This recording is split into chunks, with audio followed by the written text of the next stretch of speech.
It was just scary because I was thinking, oh my God, is this gonna be it the rest of my life? I didn't drink because I was sad. I didn't drink because I was happy. I just drank. It was just a thirst. When I was in that addiction, I had forgotten how to live. I really had the desire for things to get better in my life, but I never was able to seem to be able to do that. I went to the doctors and they found a tumor growing beneath my eardrum that was spreading rapidly to my brain. And I've had my fourth surgery to remove it because it keeps growing back and they don't know why. Every day seemed like a struggle. I was having these constant arguments with God, like, am I meant to be homeless? I don't see nothing in the future. How do I get out of this? I was pretty much homeless. I wasn't finding any place to be able to stay stable. We grew up in shelters and both my parents weren't around. My mom was on drugs, so there wasn't really any time for dreaming. There were no dreams before MDC. Like I said, I was basically just existing. When I came to MDC, that was the second chance of my life. Those socially enculturated stereotypes of being homeless were probably the first obstacles I encountered. One time my freshman year, I got kicked out in the middle of the night, so my first thought was that I didn't want to be late for school, so I caught the 3 buses to the other side of town and I slept under a part where it said Mount Tahoma.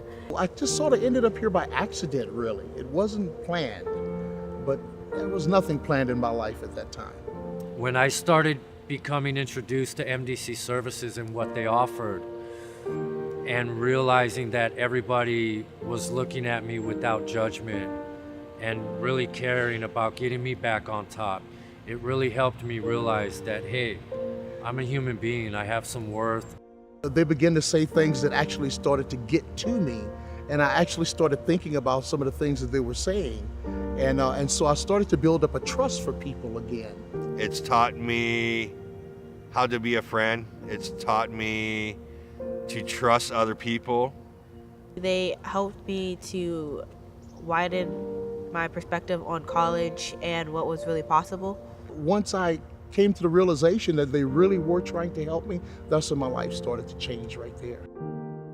When I came to MDC, Kathy was the first person I trusted, and she taught me how to trust other people. While I was in chemical dependency, EOC came and they started talking to us about college. Going to a school like UW was not in my reach. That's what I thought, that's what I believed growing up. It wasn't in my reach and it wasn't possible, but MDC showed me that the impossible is actually possible. So It helped me through my treatment for alcoholism. It got me through the grades, the patience, through school. I've kept a 3.75 GPA. They started helping me to actually believe that I could go to school until the day when I actually did enroll. They followed me through there. MDC also gave me the opportunity as far as my housing to where I was able to live there for 2 years, and that gave me an opportunity to work on me. While living in MDC housing, I actually was able to finish a double major while at UW-Tacoma. And I believe it's because I had stable housing. I was able to start looking towards those dreams, who I really am and who I wanted to be. My advocacy and passion to help people who are struggling with homelessness or even struggling with being formerly homeless, such as myself, has led me to do a lot of work with the Washington State Low-Income Housing Alliance here in Olympia. MDC helped me to really prepare for scholarships, and I applied to the Gates Millennium, which is a full ride all the way up to your doctorate's degree to any school in the US. And me taking the months to prepare the essays, it really paid off because I received it. MDC opened all doors of my life, because the only thing I had was nothing when I came out of jail. And it took me to the doors of my new job as a machinist.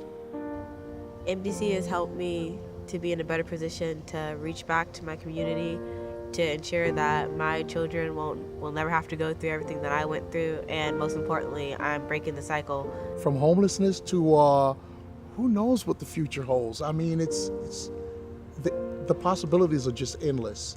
and it's all up to me now.